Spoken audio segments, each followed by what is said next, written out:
अशोक तंवर के आने से, ये चीज मैंने पहले भी जोड़ी थी। मेरे ख्याल से फर्क पड़ा ही नहीं है। बिल्कुल हाँ, उनका ना आना और आना दोनों मतलब कोई फर्क नहीं पड़ा मेरे ख्याल से।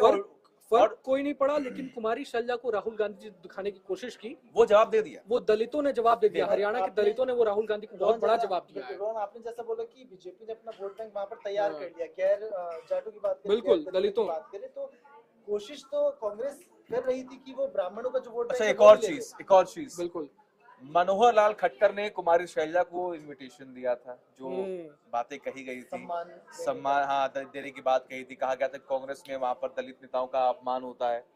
अब आपको लगता है कि कुछ खिटपिट कुछ बदलाव हो सकता है कुमारी शैलजा के फैसले में, कोई बदलाव हो सकता है? मुझे ये लगता है कि जिस स्मार्ट तरीके से कुमारी शैलजा सुबह से लगातार बाइट्स और वो दे रही हैं, भले ही वो कह रही हैं कि कांग्रेस पार्टी जीतेगी और कांग्रेस पार्टी ही सब कुछ है उनके लिए, लेकिन इस वक्त अब आज के इस चुनाव के रिजल्ट के बाद कांग्रेस में कुमारी शैलजा का वेटेज बढ़ेगा।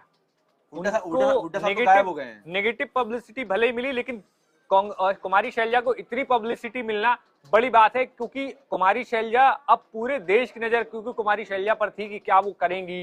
वो 10 दिन तक साइलेंट थी, सब लोग जानना चाह रहे थे कि कुमारी शैलजा क्या करेंगी।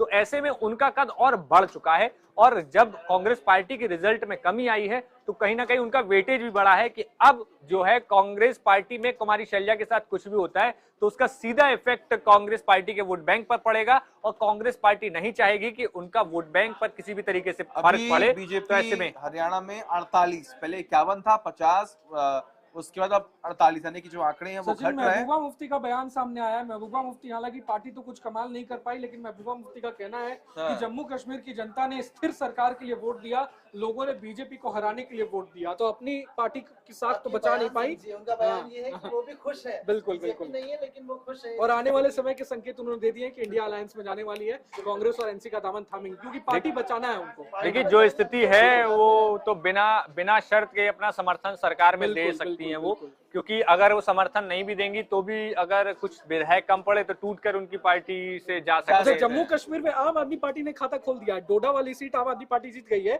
4500 वोटों से, 4500 वोटों से बीजेपी को हरा दिया आम आदमी पार्टी ने। जश्न मनेगा आम आदमी पार्टी, मेरे ख्याल से जश्न मनेगा, और वहां पर भी आम आदमी पार्टी के उम्मीदवार महराज मलिक ने बीजेपी के गजय सिंह राणा को करीब 4500 वोटों से शिकस्त दे दी है। डोडा सीट थोड़ी देर के बाद आम आदमी पार्टी के मुखिया और दिल्ली के मुख्यमंत्री का भी बयान सामने आएगा कि आखिर उन्होंने जीत दर्ज की है। डोडा सीट पर पीएम मोदी ने भी रैली की थी, गृह मंत्री अमित शाह ने भी रैली की थी, लेकिन पता नहीं जीत क्या वहां परेशानी आई, ये अपने आप में बड़ा सवाल उठता है। लेकिन आम आदमी पार्टी वहां पर अरविंद केजरीवाल गए थे?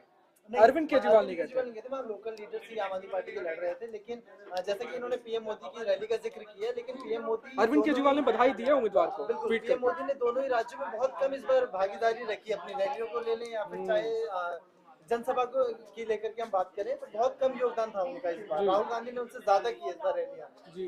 लेकिन आपने कहा, और मेरे ख्याल से देखिए ब्रजभूषण शरण सिंह का बयान आ गया, जो है वो सामने आ गया। हम अभी चर्चा कर रहे थे, आपकी नजरें उन पर थी, और मेरे ख्याल से विनेश फोगाट पर उन्होंने बड़ा हमला किया है।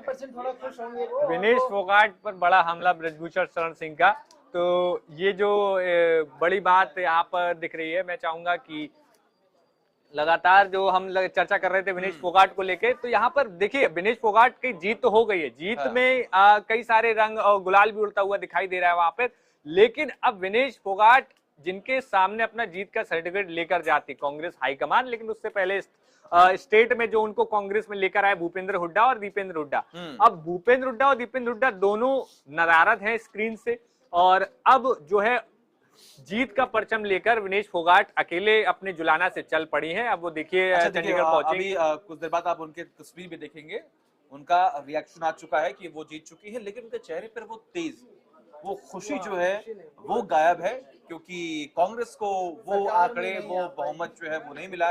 मेरे ख्याल से उनको उम्मीद होगी शायद अगर सरकार बनी तो उन्हें खेल मंत्री बनाया जा सकता था, लेकिन अब ऐसा कुछ नहीं होगा, क्योंकि चर्चाएं उस वक्त थी कि अगर कांग्रेस जीतती है तो उन्हें कोई मंत्रालय जो है वो दिया जा सकता है, लेकिन चुनाव में ठीक है कांग्रेस और बीजेपी में तो टक्कर थी, लेकिन जो जेजेपी और आईएनएलडी है इस पर चर्चा करनी बहुत जरूरी है, क्योंकि जेजेपी 2019 में जो अचानक से उठी, लोगों ने उस पर भरोसा जताया, फिर वो बीजेपी में शिफ्ट हो गई। किंग मेकर की भूमिका से लेकिन कहाँ आ इस गए? बार तो वो खुद एक सीट भी मेक नहीं कर पाई वो लोग।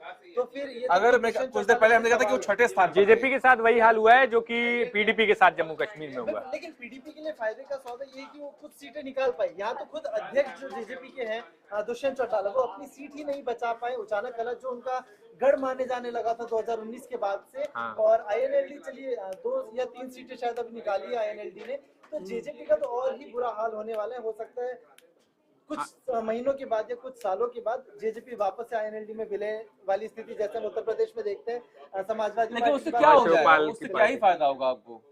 देखिए अब पुराना जो वोट बैंक है, आप- कास्ट पॉलिटिक्स बहुत अहम है।